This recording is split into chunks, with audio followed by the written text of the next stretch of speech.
Hello viewers, welcome to my channel. Today's topic is function in Java.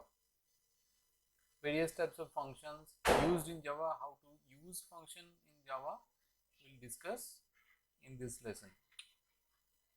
So what is function and what are the various methods, declaration, how to access will be teach in this lesson. So function is also called method in Java. That means method or function is the same in Java. Is a block or a part of the program that contains executable instructions within the curly braces. Within the curly braces, whatever is written inside that curly braces is the body of the function or block of the function. So it's a block or a part of the program that contains executable instruction. That means this type of instruction can execute for the perform some specific task. And functions all are the member of a class. Inside a class you should declare different function for different execution part. Like example of the following function, void display will display the contents of something, and system.out.println will come to Java methods. So this function will display a message called welcome to Java method. So here display is the name of the method and which should be inside a class. What is the purpose of using a function? The first one is to hide the implementation details. That means the part which is exclusively defined inside a function. So that means when we are calling a function, that part will execute then. If you are not calling the function, it will not execute that body of the part. So it will hide some part of the program. If you need to execute, call the method. To use same code is very important. To use same codes multiple times. If you want to execute some code more than one times, better to write function of for those code. And when you need to execute that method, just call the method name. To handle the complex situation in a program.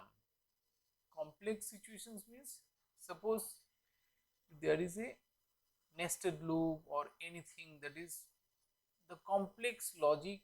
If you try to write everything inside the void main, in place of that you can distribute the main program load into different module. So that will simplify your program. Now what are the components of a method? What are the various components used for defining a method? First one is the function prototype. So what is function prototype? Now it is the first line of the declaration of a method or defining a function. The first line, like public void calculate int x and int y. So it's a prototype, and that prototype will signify that this functions returns nothing, that's why it's void, and calculate is the name of the method, and int x and int y are the two integer type parameters which should be supplied when we are calling the calculate method. So it is the first line of the declaration of the function or method or defining a function. A function prototype is the statement that includes the access specifier. Access specifier means this public, private, protected are the access specifier. So it includes access specifier, its return type like void, the function name like calculate, and the list of parameters with their data types like integer x and integer declaration, that is public void calculate int x and int y, the entire thing is known as function prototype. And what is function signature? Now, function signature is the part of the function prototype. That means it's a part of function prototype. It consists of numbers and type of parameters of the function to be passed during the invoking of the calling function name. That means number of parameter and the type of parameter. Like public void calculate int x int y is the total declaration of the function known as function prototype. And when you define the structure or the signature of that prototype, you just write the function name, that is calculate, and how many parameters are there? The 2 parameters are there, and what are the type of that parameters? The integers. So that's why it should be int comma int.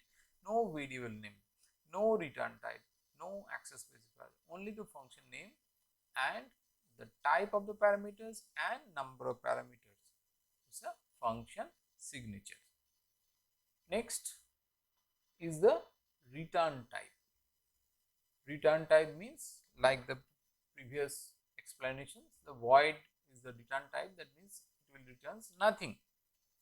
So return type may be of any valid type of value. If the function is returns nothing, you should write void. Other than int, double, char, any valid data type would be the return type. It is the data type used before the method name or before the function's name, like calculate. In example of calculate, the void is the return type and it should be before the method name.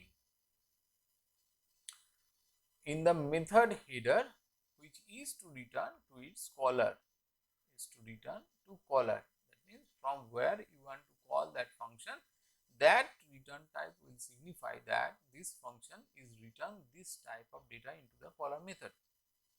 In case of method does not return any value like the previous one, it returns type is mentioned as void. It should be declared as void if it is returns nothing to the caller method. Next is the parameters. So what is the parameter? The parameter is inside the braces or the parentheses of the function name to provide is known as parameter. So it is a list of variables with their respective data type, like the previous one, integer is the data type and x, y as are the parameters.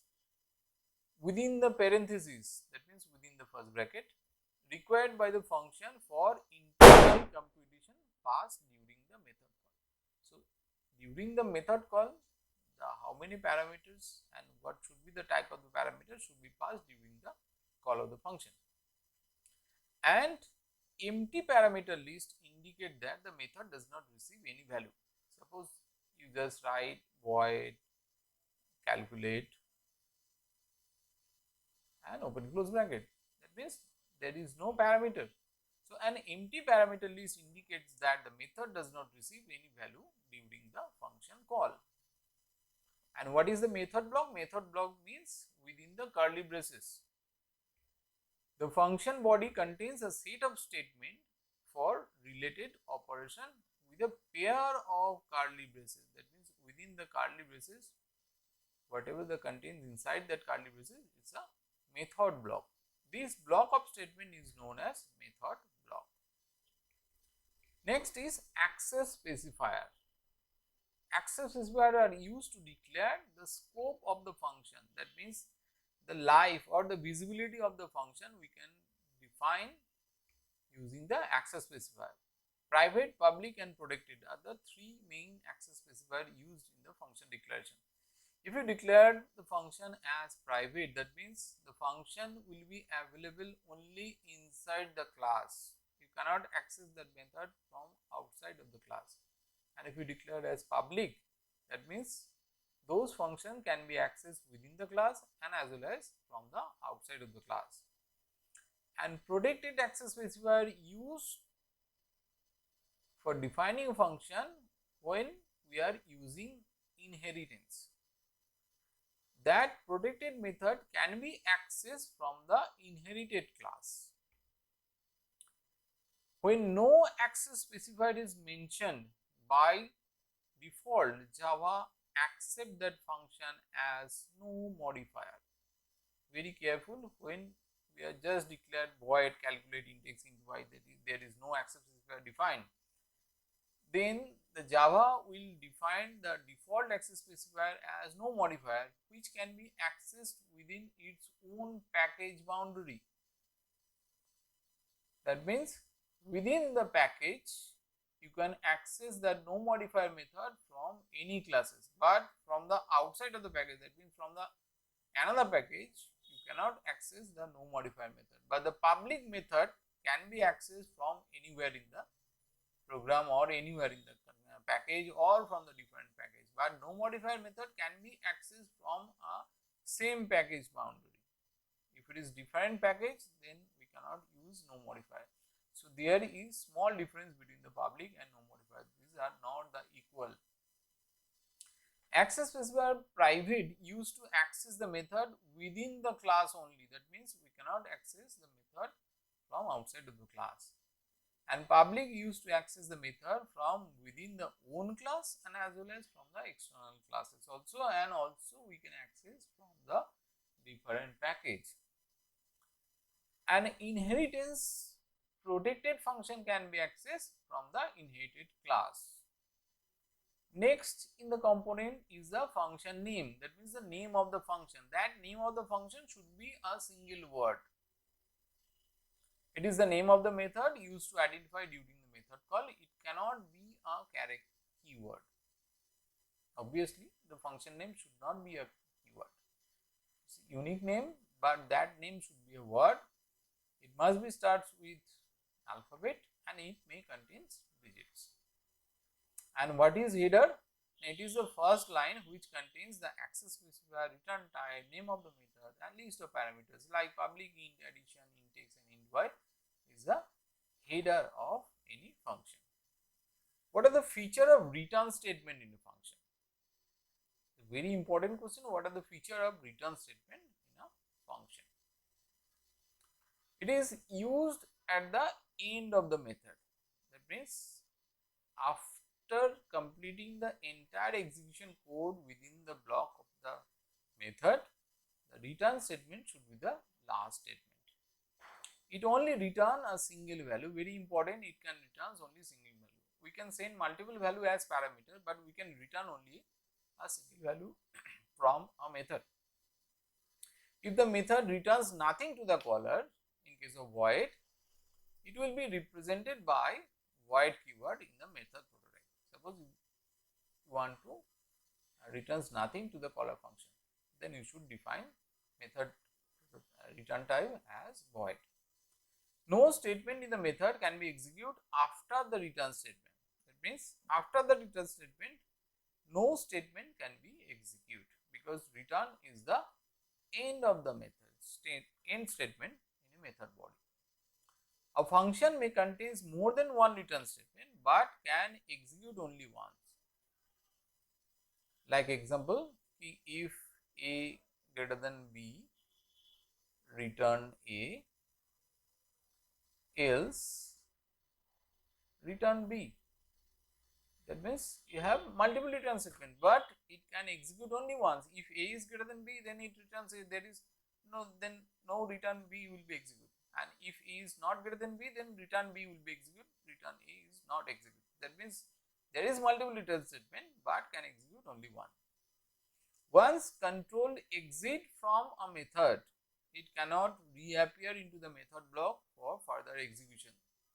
Suppose inside a loop, here is a loop, int I is equal to 1 and I less than equal to 10 and I plus plus, and inside the loop you said if I is equal to 5 to return. So that means when I becomes 5, it will return to the caller method. That means the remaining part of the loop will not execute. So once control exit from the method, it cannot reappear into the method block. That's it. Thank you for watching. Please subscribe my channel if you liked it.